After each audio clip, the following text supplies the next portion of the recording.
यहाँ धरना स्थल पे धरना दे रहे हैं। नमस्कार, मैं अमित आपका स्वागत करता हूँ HT-News.co.in में। आइए इनके अध्यक्ष से पूछते हैं किन मांगों को लेकर के यहाँ धरना दे रहे हैं, बताइए।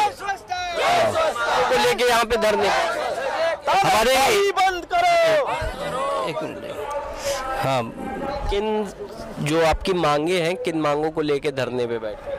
हम लोग स्वच्छताग्राही सबसे मेन मांग हमारी ये है कि हमको निश्चित मानदेय किया जाए, हमको कर्मचारी का दर्जा दिया जाए, संविदा कर्मचारी हो चाहे परमानेंट कर्मचारी हो, कोई भी कर्मचारी का दर्जा दिया जाए और हमको निश्चित मानदेय और निश्चित टाइम ड्यूटी का हो। हम लोगों को 24 घंटे ड्यूटी करवाई जाती है और पैसा जब देने की बात आती है तो कह दिया जाता है पैसा तो बजट नहीं है।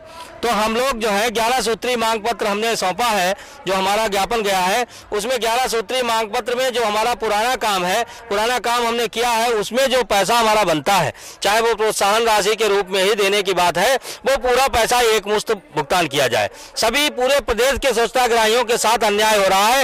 एक जनपद नहीं है, केवल पूरा उत्तर प्रदेश ऐसा है। शासन प्रशासन की क्या मंशा है मेरे समझ में नहीं आ रहा है, क्योंकि सभी अधिकारी भ्रष्ट नहीं हो सकते, लेकिन हम लोगों के साथ सबका सौतेला व्यवहार हो रहा है। शासन प्रशासन में किसी से वार्ता हुई आप लोगों? हमारी वार्ता जिले पे जिलाधिकारी लोगों से कई जगह कई जिलाधिकारियों से हो चुकी है लोगों की, लेकिन उनका कहना है पैसा हमारे पास जो था हमने दे दिया, बाकी बजट आएगा तब हम देंगे। और यहाँ पर हमने प्रयास कई बार किया, हमारे जो एक बैकवर्ड के मंत्री हैं हमारे ओम प्रकाश राजभर जी, उनके साथ जाकर के हमने एक बार डायरेक्टर साहब से भी मुलाकात की और उन्होंने आश्वासन दिया था हम सारा भुगतान करा देंगे।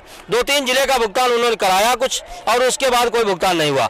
दोबारा फिर हम डायरेक्टर साहब के पास गए, उन्होंने कहा अपनी समस्याएं लिख के दे दीजिए। 4-5 डिस्ट्रिक्ट के लोग थे, उन्होंने समस्याएं लिखकर दे दी और उनका समस्याओं का निराकरण अभी तक नहीं हुआ। आज फिर हमारे 4 आदमी गए हैं डायरेक्टर साहब से मिलने और फिर हमने एक ज्ञापन तैयार करके उनको दिया है और 1-2 डिस्ट्रिक्ट की विशेष समस्याएं जहां पे हम लोगों को अपमानित किया जा रहा है उनकी बात भी लिख कर दी है और वो डायरेक्टर साहब को देके अगर कुछ आश्वासन मिलता है, कुछ अगर आगे की बात होती है तो हम यहाँ पर अभी रुकेंगे और धरना अपना चलाते रहेंगे और अगर हमारी बात कोई सुनने वाला नहीं है तो हम फिर अपने धरने को समाप्त कर देंगे, स्थगित कर देंगे। 2-4 अगर आप लोगों की मांगे नहीं पूरी होती हैं तो क्या करेंगे? अगर मांगे नहीं पूरी होती तो हमारा एक नारा है, मान दे नहीं तो वोट नहीं, हम वोट तभी देंगे। तो जैसे कि स्वच्छताग्राही अपने धरने को लेकर के लगातार यहाँ धरना स्थल पे आते रहते हैं, अपनी मांगों को भी रखते रहते हैं और इनकी एक ये जो लगा रहे हैं नारा कि अगर मांग पूरी नहीं हुई तो वोट भी नहीं देंगे। इसी के साथ कैमरामैन अरविंद के साथ मैं अमित आपसे इजाजत चाहता हूँ। धन्यवाद।